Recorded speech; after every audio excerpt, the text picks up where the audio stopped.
안녕하세요. 포유환율연구소입니다. 오늘은 우리나라 GDP 성장률 관련 얘기를 하고자 하는데 1분기 성장률이 마이너스 0.2% 성장했죠. 물론 미국도 마이너스 성장입니다만은 미국은 지난 연말에 할인 행사들이 많잖아요. 한국은 뭐 그렇지 않다는데 이제 미국과 차이점이 있고 우리가 조금 이번 1분기 성장률이 미국보다 상대적으로 심각하다는 얘기를 할 수 있는 거고, 더군다나 물가 상승률을 보면 이 표에서 원래 1분기 들어와 가지고 2020년 대비입니다. 이게 2021년에는 2020년 대비 2.5%, 2022년에는 2020년 대비, 그러니까 2년 전 대비 7.7%, 2024년은 2020년 대비 14% 올랐다. 그 다음에 2025년 1분기는 2020년 연말 대비 16% 올랐다. 왜 이게 전년 대비 물가 상승률보다 중요하냐면요. 이걸 모르는지는 모르겠는데 한국은행도 이런 식으로 통계는 안 내요. 전년 대비만 해요. 근데 그렇게 하면 GDP가 물가와 어떤 상관관계를 가지고 있는지를 몰라요.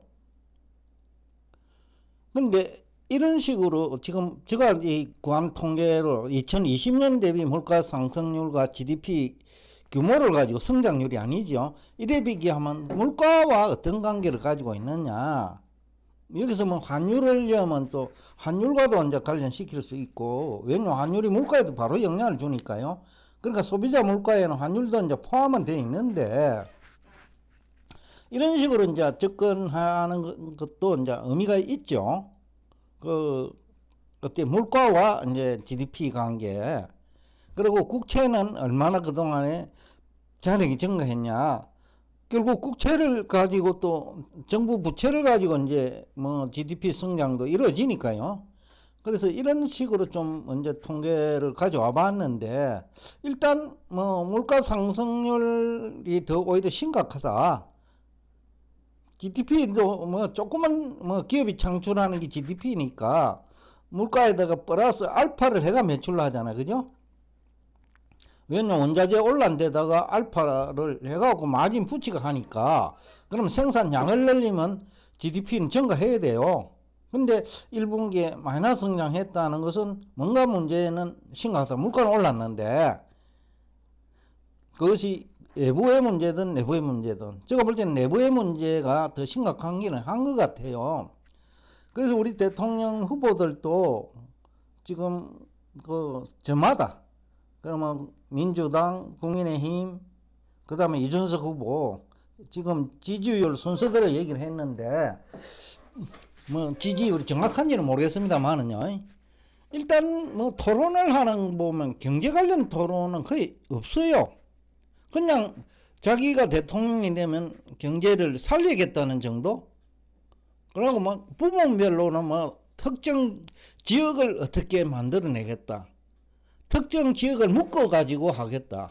그럼 정치가가 할 수 있는 정도의 뭐 경제 성장률 재고방하는지는 모르겠어요. 그렇게 한다고 해서 경제가 성장하는지는 모르겠어요.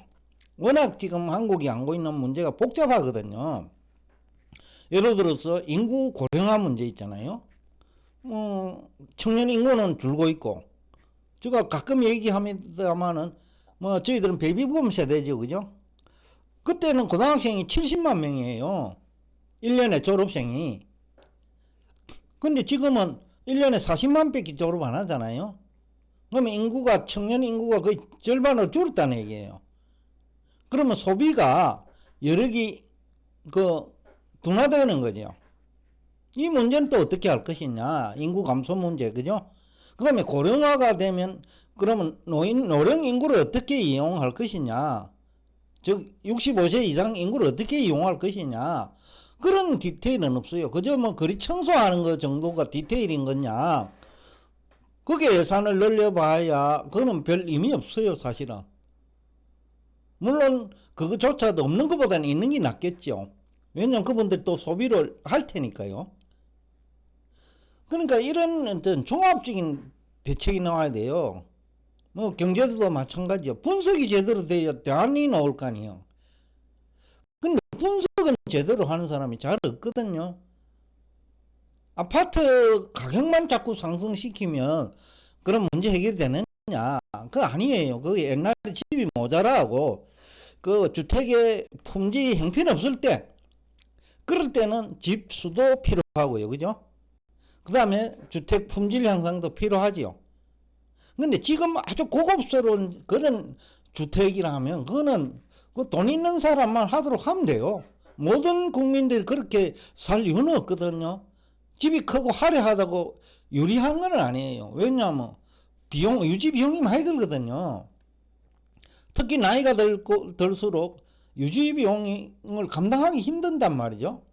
그러면 자꾸 빚이 늘어나면서 성장 동력을 약화시키죠. 그러니까 이런 종합적인 분석이 다 필요한 거예요. 부분별로. 산업별로도 마찬가지예요. 왜 중국 기업들이 우리 한국 그 기업들 산업별로 그죠? 빠른 속도로 따라오고 있거든요. 근데 우리는 그렇게 중국을 앞서가지 못한 자꾸 앞선 정도까지도 아주 빠른 속도로 기술차가 줄어들고 있다고요. 그건 뭐 아까 뭐 제품의 품질 면에서 그렇고 생각하는 것도 그런 것 같아요. 결국 생각이 그런 걸 만들어내니까 아이디어 등이 그죠? 근데 지금 우리 경제 관련 분야의 종사자들을 보면 30년 전이나 지금이나 실력이 똑같거든요. 30년 전에도 보는 통화 중심으로 얘기했고 지금도 학자들이 보는 통화 중심으로 얘기해요. 30년 전에는 보는 통화나 그 대출이 거의 없었어요. 은행들이 그 기업한테도 대출해 줄 만한 기업들이 없었어요. 그 무렵에는. 개인한테도 뭐 공무원 정도는 안정적인 직업이라 내가 은행들이 대출을 해줬지만은 나머지 뭐 중소기업에 다니는 사람은 대출도 못 했어요. 그럴 때는 보는 통화 중심으로 얘기를 해도 돼요. 근데 지금은 M2 중심으로 돌아가는 사회예요. 근데 어느 학자도 M2 중심으로 얘기하는 사람이 없고 금리도 옛날에는 기준금리 이꼴은 시장금리에 가까웠어요. 근데 지금은 기준금리와 시장금리는 다르게 돌아가잖아요. 그러면 경제 전문가라면 그 산업별로 금리, 그 다음에 신용 등급별로 금리 적용까지 다 찾아내 가지고 그거를 가지고 금리 얘기를 해야 돼요. 또 금리 결정 원리도 뭐 알아야 돼요. 한국은행이 기준금리 인하한다고 시장금리 내리고 그런 건 아니거든요. 그 과거에는 그랬지만 지금 그렇지 않을 수도 있다는 거죠. 뭐 예를 들면 우리 기준금리가 지금 뭐 2% 될 거예요 지금요. 근데 지금 건설업체들 15% 20% 주고 있어요. 개인들도 그런 사람 많을 거예요. 자영업자들. 그러면 기준금리는 아무 의미가 없는 헛소리가 되는 거예요. 제가 언젠가 한국은행에 가서 얘기했어요. 여러분들이 금리 인하 또는 인상을 하는데 누구를 위한 금리 인상이냐? 삼성전자 망할까 싶어가지고 그때 삼성전자 매출액이 좋았어요. 그때 뭐 휴대폰 많이 팔리고 그런 무렵이에요. 그런데 삼성전자 망할까 싶어서 기준금리 인하하느냐? 아니면 이유가 뭐냐는 거죠. 은행들 이익 보장하기 위해서 하느냐 아니면 채권 시장 이해관계자들 로비를 해서 금리 인하느냐 뭐냐는 거예요. 금리 인하 목적이. 그러니까 분석이 없다는 거예요. 한국은행조차도. 그러면 금리를 어느 수준에서 결정하고 좋고 금리도 차별화시키 시장금리 쪽으로 그 하락을 유도하는 방안은 한국은행만이 할 수 있는 게 아니에요.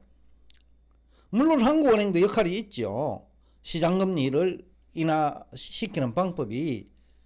그러나 정부도 역할이 있고 가게도 마찬가지죠. 신용도를 높이려고 해야 돼요. 기업도 마찬가지예요. 신용도를 높이려고 하면 어떻게 해야 되죠? 기업은 이익을 많이 내야 돼요. 매출액을 늘려야 돼요. 가게는 소득을 늘려야 돼요. 그래야 이 시장금리가 내려가는 거예요. 그러면 정부의 역할이 그런 쪽으로 좀 또 전문가라면 그런 식으로 얘기를 해야 시장금리가 내려가지 기준금리 인하하는지 안 하는지 그것만 목을 매가지고는 안 된다. 그 얘기를 하고 싶고, 대통령 후보들도 좀 디테일 있게 막 논쟁을 해야 되는데 자기가 대통령이 되면 뭐 경제가 나아질 것처럼은 얘기는 해요. 근데 디테일은 없어요. 특정 지역 내지는 뭐 아니면 특정 지역의 산업업, 특정 지역을 정치적으로 묶는 그런 거는 뭐 경제 성장 전략이라기보다 뭐 조금은 도움이 되겠죠. 그러나 근본적인 문제 해결이 안 된다. 그렇게 한다고 해서 한국이 안고 있는 인구 문제라든지 고령화 문제라든지 환율 문제라든지 해결이 되지 않는다는 거예요.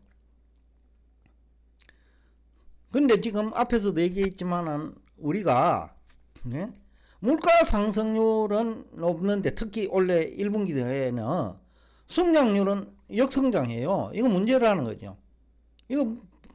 이것이 이제 지금 이 1분기만의 문제냐, 과거에 누적된 문제가 지금 나타나는 것은 아니냐, 그런 것까지 다 찾아내 가지고 해결책을 찾아야 되는데, 지금 한국에서 제가 뭐 아이디어를 낸다 하면 우선은 분석을 전부 다 철저하게 해야 돼요. 디테일하게. 자영업자는 왜 어려우냐, 자영업 숫자가 많으면 숫자를 줄여줘야 되고요. 그럼 줄이려고 하면 어떻게 해야 되겠죠? 통계를, 빅데이터를 줘야 돼요. 여러분 동네에는 치킨집이 10개가 있다. 그러면 거기에 더 이상 치킨 그 가게는 의미가 없다. 뭐 커피숍도 마찬가지요. 막 한 동네에 한 20m 간격 커피숍이 있었지 않아요? 그럼 모두 다가 안 되거든요. 그 통계를 주가지고 동사무소 등에서, 그죠? 통계를 주고 더 이상 그 커피숍은 안 하고 다른 것을 찾아내야 돼요. 그래야 모두 다가 잘 살지. 잘 되는 것만 찾아가고 커피 잘 되면 커피 모두 하고 치킨 잘 되면 너도 나도 치킨 하고 그러면 나중에 같이 망해요. 그러면 정부가 할 수 있는 건 이 빅데이터를 제공하는 거예요. 그리고 소득 수준까지 다 알려줘야 돼요. 그리고 동 단위로, 요새 자치단체라고 하더라고요.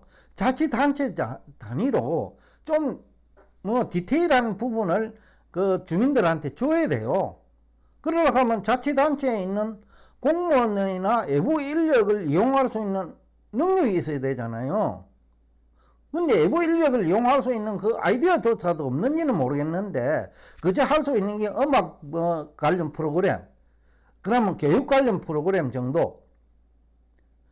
그거는 제가 볼 때는 자치단체의 역할보다는 뭐 공공단체, 왜냐면 정부 조직은 아니더라도 노인들 요새 막 그런 활동 많이 하거든요. 그걸 세분화해갖고 얼마든지 할 수 있는 영역이고, 여하튼 디테일이 필요한데 지금 현재 우리 정치가들은 디테일은 없다. 그 얘기는 정치가 주변에 경제 전문가도 없다.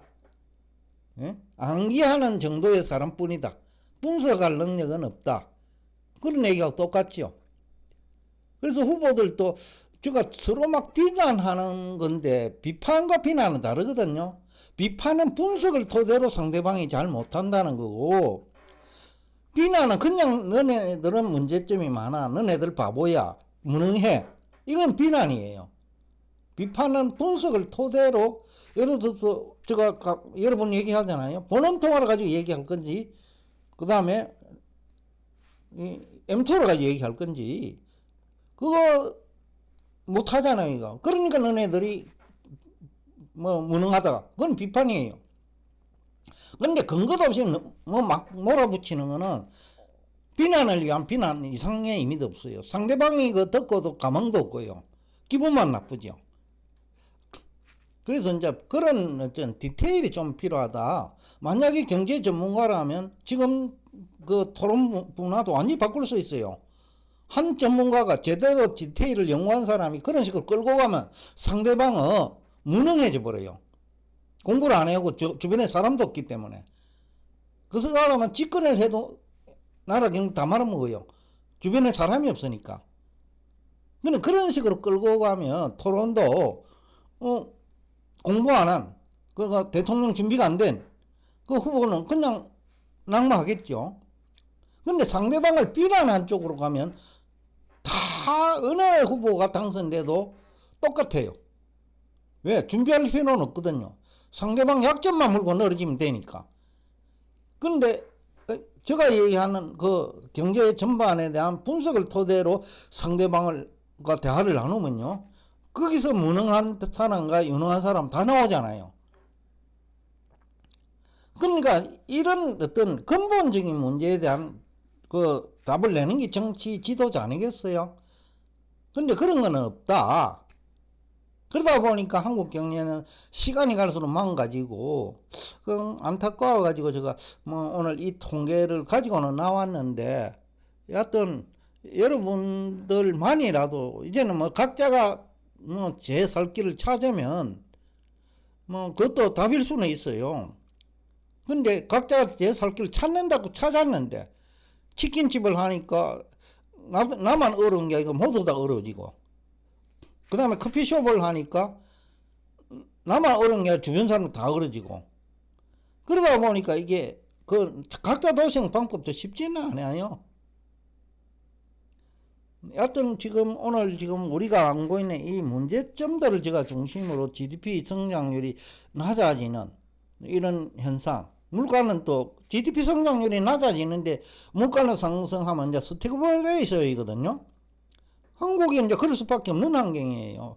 왜냐하면 경제 환경은 엉망이고, 그러다 보니까 환율이 올라가 버리잖아요. 최근 5년간에 그래. 윤석열 정부 들어와가지고 환율 엄청 올랐거든요. 그게 왜 그러냐는 거지. 그러면 국민들이 점점 어려워져요. 물가만 오르고 성장률이 둔화되니까.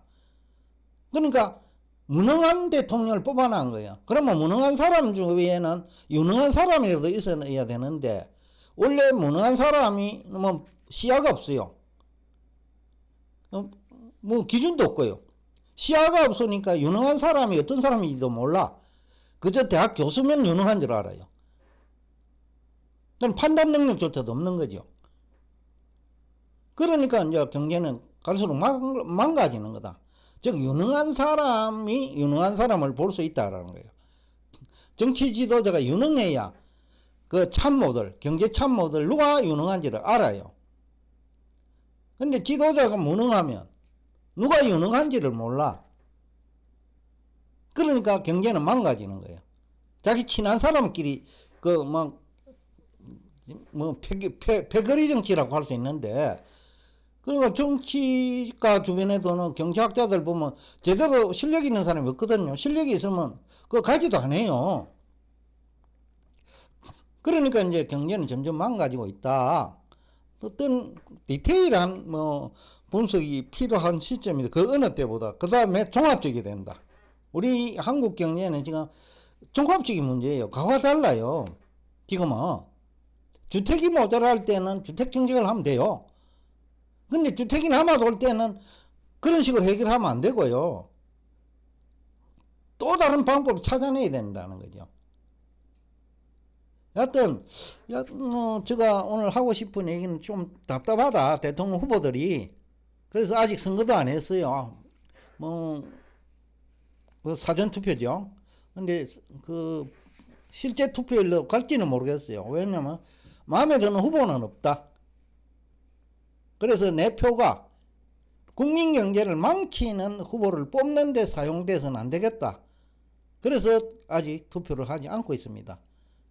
여하튼 여러분들도 각자가 이제 우리 경제 성장에 각자가 책임이 있으니까 어떻게 하면 나도 잘 살고 내 자식도 잘 살고 나의 동료들도 다 잘 살 수 있는 환경이 될 수 있는지 그런 생각을 해보는 계기가 됐으면 좋겠다 라는 생각에서 오늘 이 주제를 가지고 나왔습니다. 오늘도 끝까지 경청해 주셔서 대단히 감사합니다.